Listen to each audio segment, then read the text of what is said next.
Alright everyone, here is a quick rundown of my PMR. This is a Proto Matrix rail. I think this is a 2009. I bought this used from a friend. As you can see, this comes in a case, which is pretty cool. You know, it feels kind of cool to take your marker in a case and then get to the field and open it up and assemble it there. Usually that gets a reaction out of people. You know, they're like, for whatever reason, anytime they see someone assemble their marker, I guess, you know, like even in the movies, you see someone assembling a sniper rifle or something. It gives someone, you know, an impression that's a pretty badass marker. It is, but it's just kind of funny. So here we have the case. I'm opening it here on the left hand side. You see that I have the PMR. Let's see if I can remember the upgrades that I've done. What I found with the PMR, there's really not many upgrades available.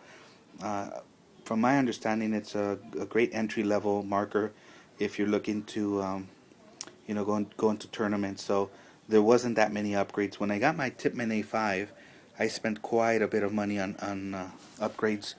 It wasn't the case with the PMR. It's kind of good out of the box. So, all right, I think I replaced this. This is a die clampy neck, and let's see, and then the ASA at the bottom. This is also a die one. I replaced the stock Proto one, and the trigger I didn't replace, but I know that that's not the stock trigger. This is how it came when I purchased it from a friend.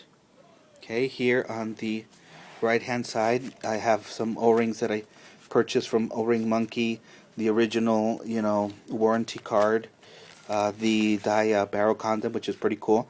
I've had a couple times that I shoot by mistake, and this is pretty good about capturing the paintball in there.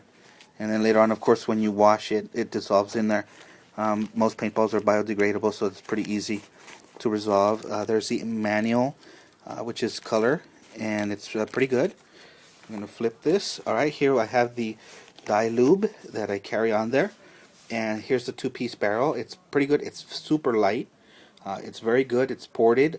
The PMR is awesome. Oh, here we go. Here's the section for the batteries. The PMR I really like a lot. When I fire it, it hardly makes a sound. Coming from a Tipman A5, I had quite a few mods in there. Some of them actually caused to make it a pretty loud marker when I would shoot it. The PMR is the opposite. There is no kick. There is no recoil.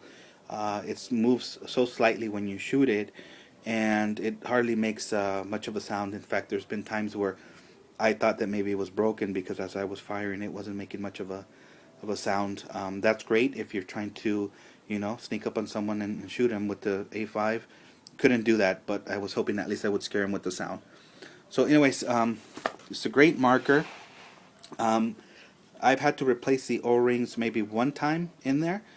Although it was only one time, it's kind of scary. If you open up the PMR, it has quite a bit of O-rings in there. Don't quote me on this, but I think it was like 16 or 20 O-rings from what I remember. I might be exaggerating, but it's quite a bit of O-rings. Once you know, get rid of the initial fear, it's actually pretty good. It's very easy to lube and maintain. You basically unscrew the back part there, and once you unscrew it, you take out the bolt. Sometimes you can't take out the bolt by just pulling the cap off, so I'll put a squeegee on one end and then push it out.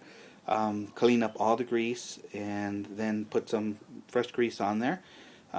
Don't go too heavy with the grease, just a small thin layer. You hear some people saying that you can never put enough grease on the PMR, while other people contradict that. So I just put a happy medium. So I don't put such a light coat. I put enough that you definitely know that there's grease on there, but not too much. Very consistent gun.